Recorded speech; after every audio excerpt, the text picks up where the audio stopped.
Bem, damos continuidade agora na nossa aula. Estávamos falando, né, sobre o sistema digestório, falamos um pouco sobre alguns agravos, né, do sistema gastrointestinal, e é importantíssimo estarmos falando sobre gastrite, né, que geralmente a gente sempre conhece alguém que já passou por esse problema ou tem esse problema, né? Então, dentro da clínica médica, nós vamos presenciar e ver muitos casos relacionados a problemas gastrointestinais, e a gastrite é um agravo, uma patologia que vai ser corriqueiro, né, dentro da nossa atuação. Então a gastrite, ela nada mais é que uma irritação da mucosa gástrica. Ela pode ser dividida nas formas aguda e crônica. A gastrite aguda é um processo inflamatório da mucosa, habitualmente de natureza transitória.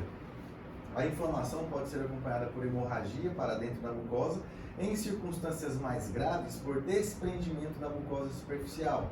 Essa forma erosiva grave da doença é uma causa importante de sangramento gastrointestinal agudo. Como havíamos falado anteriormente, a gastrite ela se forma através da alteração do pH ácido e das ações, né, da ação direta de enzimas do próprio pH ácido do estômago. E existe a gastrite hemorrágica, no qual aquela que sangra, que a pessoa apresenta esse sangramento, né? E tem a forma mais grave, que é aquela ulcerosa, onde é formada uma ferida, literalmente, onde vai acontecendo aquela concentração de ácido e enzimas de forma mais agressiva, vamos dizer assim. É uma patologia muito grave, o paciente sofre muito, por isso que a abordagem do profissional de enfermagem precisa ser, né, com muita cautela, muito respeito e muito cuidado, literalmente, né? Porque o paciente está extremamente fragilizado e não é fácil, né, fazer, né, todo o acompanhamento e inserir o tratamento, né, medicamentoso com este paciente. Então, assim, o pessoal precisa ter um cuidado redobrado em relação a isso, certo? A inflamação pode ser acompanhada por hemorragia, como havia comentado anteriormente, ou apresentação da úlcera gástrica, né, onde existe literalmente a ferida. E os principais sintomas dos pacientes que estão com ambas as apresentações da gastrite é cefaleia, cansaço, náuseas, anorexia, e alguns pacientes são assintomáticos. Olha que interessante. Tem paciente que não sente nada, mas tem o problema dentro dele. Eu acredito que, dentro de uma estatística, pouquíssimas pessoas não apresentam sintomas, porque é uma região que apresenta muita sensibilidade e, consequentemente, dói bastante. Cefaleia é a dor de cabeça, cefaleia é um termo técnico para dor de cabeça. A pessoa apresenta muito cansaço, náusea, anorexia, é aquela pessoa que está extremamente magrinha, né? Que é muito magra, né? Devido a isso, entendeu? Às vezes ela se alimenta mal já devido ao problema pré-existente, que é essa gastrite, essa alteração no seu sistema gastrointestinal, né? A gastrite crônica é a causa mais comum dessa infecção, é o refluxo. Ela pode ser classificada como A e B. Então, assim, uma suposição diagnóstica é que a pessoa que apresenta chega dentro da triagem, dentro da sistematização da assistência na unidade hospitalar, que pode ser encaminhada para uma clínica médica, ela chega falando que ela está com refluxo gástrico. Nossa, eu tenho refluxo gástrico, está acontecendo isso comigo. E você já sabedor, né, já assistiu a aula, já está ciente do que pode ser, já levanta várias possibilidades, e dentro da sua evolução de enfermagem, da sua abordagem, você pode contribuir para um diagnóstico preciso, né, através da coleta de dados do paciente. A tipo A resulta das alterações nas células parietais que produzem atrofia e infiltração celular e está associada com certas doenças autoimunes, tipo anemia. Ocorre no fundo ou no corpo do estômago. Tipo B, afeta o antro, que é a extremidade inferior do estômago, perto do duodeno. Foi associada com a presença dos bacilos, pode estar associada com certos fatores dietéticos, tipo bebidas quentes e temperos. O uso de medicamentos, álcool, fumo e refluxo do conteúdo intestinal para dentro do estômago. Sintomas: anorexia, pirose após as refeições, eructações, gosto amargo na boca, náuseas e vômitos. pirose aqui é queimação, é aquela má digestão, né? É uma das características. E quando a gente fala aqui da tipo B, nós estamos falando de algumas bactérias que elas ocorre uma proliferação, né?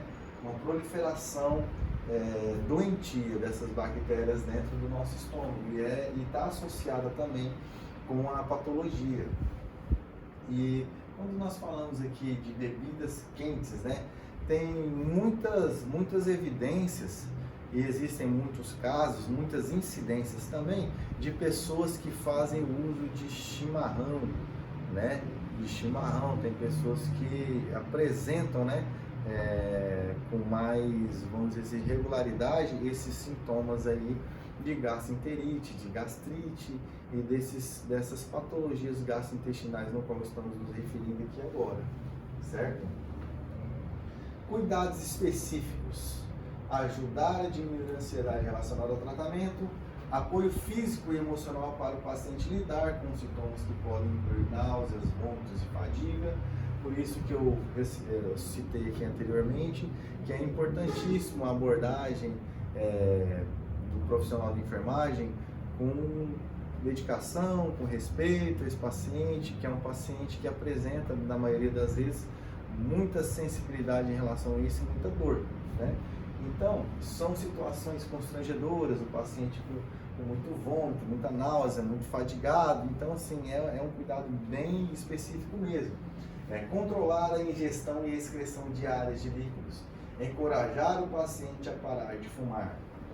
É um desafio, porque muitas das vezes eu já presenciei na minha experiência profissional pacientes com todos esses sintomas aí, com a gastrite hemorrágica e tabagista inveterado.